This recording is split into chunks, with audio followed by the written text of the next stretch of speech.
Hello প্রিয় guys, কেমন আছেন? আশা করি সকলে ভালো আছেন। দেখেন, এটা মানিকগঞ্জে হচ্ছে যে আমরা আলি পেঁয়াজ লাগানো হয় শাখা ক্ষেতের পরে, যে দানা চড়ানোর পর যে আলি পেঁয়াজ লাগানো হয়, সেই পেঁয়াজের যে কিল টানছে এগুলো আকড়া দিয়ে, এই আকড়া দিয়ে যে কিল টানছে, দেখছেন একজন আদর্শ কৃষক কি সুন্দর করে কিল টেনে যাচ্ছে, এর ভিতর দিয়ে পেঁয়াজ লাগাবে। দেখেন গাইস, এই যে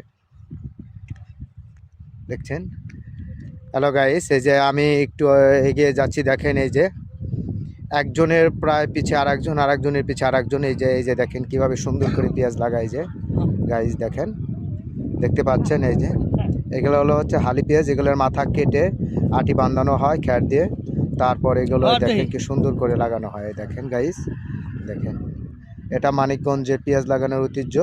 এটা পৌষ মাঘ মাস পর্যন্ত পেঁয়াজ লাগানো হয়, তারপর আবার আপনার বৈশাখ মাসের আগ দিয়ে এগুলো উঠে যায়, বড় বড় হয়ে যায়। এই পেঁয়াজগুলো সারা বছর আপনার খাবারের জন্য রাখা যায়, রাখি পেঁয়াজ বলা হয় এগুলোকে। যাই হোক গাইস, সবাই আমার এই পেজটাকে ফলো দেবেন এবং লাইক কমেন্ট জানাবেন। ধন্যবাদ সবাইকে।